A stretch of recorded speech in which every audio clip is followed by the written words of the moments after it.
Hi, രാവിലെ മുതലുള്ള വീഡിയോയ്ക്കടിയിലൊക്കെ ഭയങ്കര കമന്റാണ്. ചേച്ചിന് ജയിലിൽ പോയി ഉണ്ട തിന്നുകൊണ്ടിരിക്കുന്നു. ഞാൻ എവിടെയും പോയിട്ടില്ല, ഒരു ഒളിവിലും പോയിട്ടില്ല. ഞാൻ എൻ്റെ വീട്ടിൽ തന്നെ ഉണ്ട്.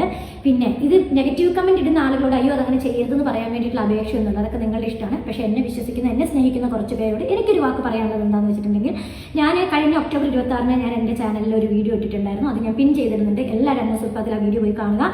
ഒരു ചതിയുടെ കാര്യം മെൻഷൻ ചെയ്തുകൊണ്ട് ഇട്ടിട്ടുണ്ടായിരുന്നു. അതിൻ്റെ ഭാഗമാണിതെല്ലാം. പിന്നെ മറ്റൊരു സത്യം എന്താണെന്ന് വെച്ചിട്ടുണ്ടെങ്കിൽ, ഞാൻ ഒരു ഫാമിലി വ്ളോഗറാണ്. അതിനകത്ത് എൻ്റെ അമ്മയുണ്ട്, എൻ്റെ മകളുണ്ട്, എൻ്റെ കൂടപ്പറപ്പുണ്ട്, എൻ്റെ ഭർത്താവുണ്ട്. ഒരിക്കലും എൻ്റെ അത്രയും വലിയൊരു സെൻസിറ്റീവ് പാർട്ടാണ് എൻ്റെ ഫാമിലി എന്ന് പറയുന്നത്. അവരെ മുൻനിർത്തിക്കൊണ്ട് ഞാൻ ഒരിക്കലും ഒരു തട്ടിപ്പ് നടത്തുകയോ അല്ലെങ്കിൽ എൻ്റെ പ്രവൃത്തി കൊണ്ട് മറ്റുള്ളവർക്ക് ദ്രോഹം വരണമെന്ന് ആഗ്രഹിച്ച് ഞാൻ ഒന്നും ചെയ്യുകയുമില്ല. അത് മാത്രം ഞാൻ ഇപ്പം നിങ്ങളോട് പറയുന്നു. പിന്നെ ഈ ഒരു FIR ഒക്കെ വീണ സമയം തൊട്ട് കുറച്ച് വീഡിയോ ചെയ്ത് കൊടുത്തതിൻ്റെ ഭാഗമായിട്ട് വന്ന FIRകളാണ്. എന്താണ് അതിന് ഇപ്പം എനിക്ക് കൂടുതൽ അതിൻ്റെ ക്ലാരിഫിക്കേഷൻ തരാൻ പറ്റില്ല. പക്ഷേ അന്വേഷണം വന്ന ആ നാൾ തൊട്ട് എന്നെല്ലാം എന്നെ സ്റ്റേഷനിൽ വിളിപ്പിച്ചിട്ടുണ്ടോ അവിടെ എപ്പോഴും ഞാൻ പോയി സഹകരിച്ചിട്ടുള്ളൊരു വ്യക്തിയാണ്.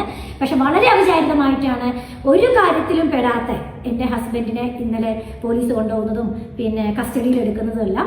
പക്ഷേ ഞാൻ ഇവിടെ ഒളിവിൽ പോയിട്ടുള്ള ഇവിടെ തന്നെയുണ്ട്. ഇനി ഉണ്ട തിന്നേണ്ടി വന്നാൽ അവിടെ ഞാൻ പോയി തിന്നുകയും ചെയ്യും. അങ്ങനത്തെ ഒരു പേടി എനിക്കില്ല.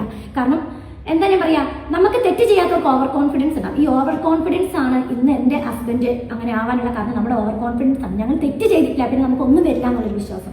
ഓക്കെ, തെറ്റ് ചെയ്തവർക്ക് ഉള്ളിൽ ഭയം ഉണ്ടാവും. നമ്മൾ തെറ്റ് ചെയ്തിട്ടുണ്ട്, അതുകൊണ്ട് തന്നെ നമ്മളെന്താണ് ഓരോ സ്റ്റെപ്പും തെറ്റ് ചെയ്യുമ്പോൾ കള്ളത്തരമാണെന്ന് പറഞ്ഞുകൊണ്ട് ഓരോ സ്റ്റെപ്പും അവരും എന്താ പറയുക ഭയങ്കര കരുതലോടുകൂടി ആയിരിക്കും. പക്ഷെ ഞാൻ ഓവർ കോൺഫിഡൻസിൽ ചെയ്തു പോയി, അതെൻ്റെ മിസ്റ്റേക്ക്. വിശ്വസിച്ച് പോയി, അതെൻ്റെ മിസ്റ്റേക്ക്. ഓക്കെ, എൻ്റെ കുടുംബം എനിക്ക് എത്ര വിലപ്പെട്ടതാണോ അതുപോലെ തന്നെ പല കുടുംബങ്ങളെ ഞാൻ വിശ്വസിച്ച് പോയി. മുമ്പിൽ വന്നെന്ന് കഴിയുമ്പോൾ ദൈവം എന്തെങ്കിലും ചെയ്തു കൊടുക്കണമല്ലോ എന്നാ എൻ്റെ ഒരു വൃത്തികെട്ട ചിന്താഗതിയാണ് ഇന്ന് എന്നെ ഇവിടെ എത്തിച്ചത്.